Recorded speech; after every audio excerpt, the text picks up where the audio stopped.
Apakah itu feudalism? Feudalism adalah satu sistem cara hidup yang diinstitusikan merangkumi aspek ekonomi, politik dan sosial pada zaman pertengahan. Feudalism berasal daripada perkataan feud yang bermaksud kekacauan. Hal ini dapat menggambarkan bahawa masyarakat pada zaman ini sangat memerlukan perlindungan dalam meneruskan kehidupan mereka.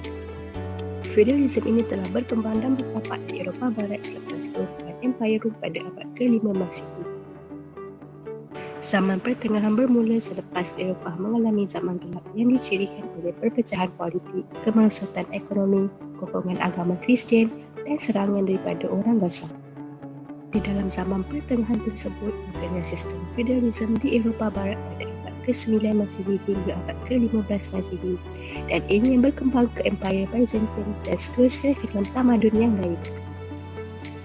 Terdapat 4 faktor kemunculan sistem feudalisme di Eropah. Faktor pertama ialah kelemahan kerajaan pusat. Keadaan huru-hara yang berlaku disebabkan orang Gaza dan peperangan antara golongan bangsawan bagi mendapatkan tanah menyebabkan raja hilang kuasanya. Fungsi, peranan dan kuasa raja ditenggelamkan oleh pengaruh golongan bangsawan. Hal ini memaksa rakyat untuk memberi ketaatan kepada golongan bangsawan. Contohnya, kerajaan Frankis telah mengalami kemunduran semasa pemerintahan Raja Louis the Pure, anak kepada Raja Charlemagne.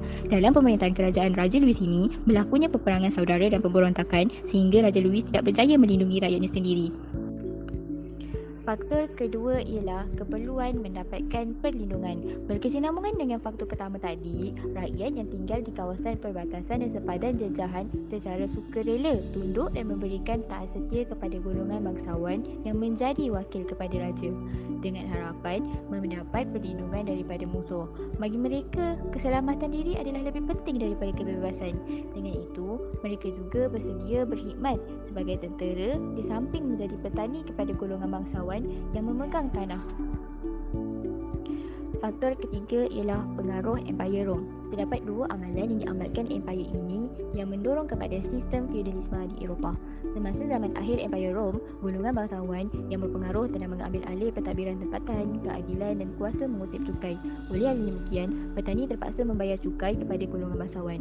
Petani yang tidak mampu membayar cukai yang tinggi mula memberikan tanah-tanah mereka kepada golongan bangsawan tersebut. Tanah-tanah itu disatukan menjadi estate atau nama lainnya latifundia dan mereka dibenarkan untuk tinggal seumur hidup di dalamnya, dan kontrak ini dikenali sebagai precarium. Satu lagi amalan Empire Rom yang menyumbang kepada sistem feudal ialah amalan patrocinium. Amalan ini ialah amalan yang membenarkan rakyat yang miskin bekerja untuk golongan bangsawan. Seterusnya, golongan bangsawan ini akan menyara hidup mereka. Amalan ini juga menyebabkan banyak tentera-tentera persendirian dibentuk. Seterusnya, kita akan lihat apakah ciri-ciri feudalisme yang terdapat di Eropah.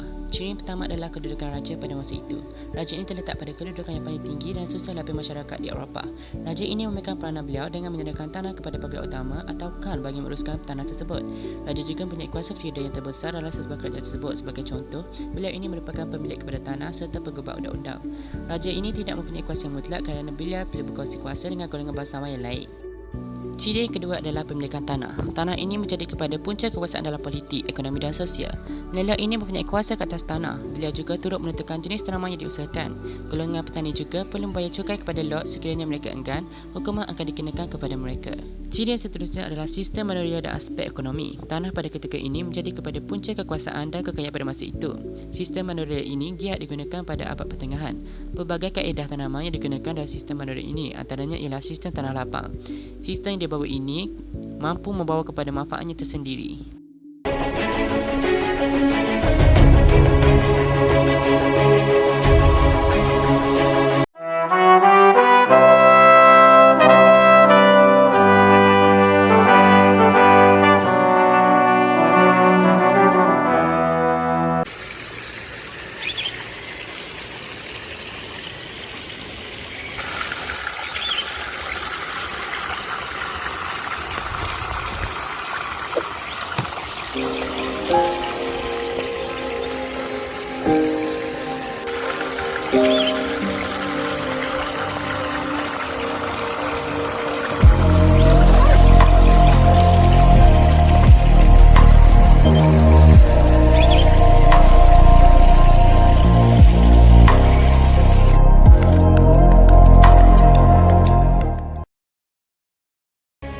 Kemerosotan sistem feudalisme.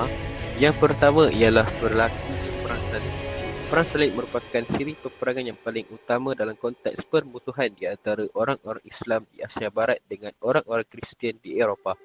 Peperangan ini berlaku di antara 488 sehingga 690 Hijrah bersamaan dengan 1095 hingga 1291 Masihi.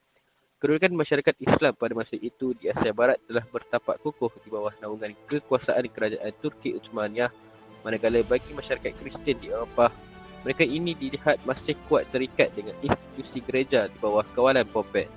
Tujuan Popek Urban II melancarkan perang salib ini adalah untuk mendapatkan kembali kota suci mereka yakni Yerusalem daripada penguasaan kerajaan Turki Uthmaniyah. Akhirnya perang salib ini telah membawa satu perubahan yang besar dalam struktur sosial masyarakat di Eropah. Dalam erti kata lain, kepentingan perang salib ini telah menyebabkan berlakunya kemerosotan dalam sistem feodalisme di Eropah. Keadaan ini dilihat telah memberi peluang kemungkinan golongan hamba ini akan mencapai kemerdekaan daripada tuan-tuan mereka. Yang kedua ialah kepesatan perkembangan perdagangan. Selepas kejatuhan Empire Rom yang sebelum ini terkenal dengan kegemilangan dalam perdagangan dan kehidupan yang dinamik, masyarakat di Eropah telah kembali mengalami kemunduran ketika melalui zaman pertengahan yang diasaskan melalui sistem feodalisme. Perkembangan perdagangan telah membawa kepada pembukaan bandar-bandar baru sebagai tempat untuk menyokong kegiatan tersebut. Bandar-bandar tersebut berfungsi sebagai pelabuhan atau tempat untuk mengakses dan mengumpul barang dagangan. Pada akhir abad ke-12, kegiatan perdagangan dan perkembangan telah melemahkan dan mengurangkan pengaruh sistem feodalisme. Yang ketiga ialah perubahan kelas masyarakat. Perkembangan perbandaran telah membawa kemajuan dalam perdagangan sehingga mewujudkan kelas masyarakat pedagang yang dikenali sebagai burka. Kewujudan sistem atau kelas masyarakat yang profesional dan perkembangan perbandaran pada akhir zaman pertengahan menyebabkan berlakunya peningkatan dalam penggunaan mata wang sekaligus melemahkan sistem feodalisme. Kesimpulannya, zaman pertengahan di Eropah telah membawa kepada sistem feudalism yang meliputi dari segi aspek politik, ekonomi dan sosial. Perubahan pada bidang pertanian, perdagangan dan pertumbuhan bandar telah memberi peluang kepada golongan Serb untuk membebaskan diri dari menjadi buruh upahan di bandar. Walaupun sistem feudalism ini terdapat kelemahannya, namun sistem ini telah memberi sedikit peraturan kepada masyarakat pada zaman yang tidak mempunyai undang-undang. Sistem feudalism ini juga telah berjaya menyatukan Eropah sehingga kemunculan kuasa-kuasa monarki yang boleh mengikatnya ke dalam sebuah kerajaan yang kukuh.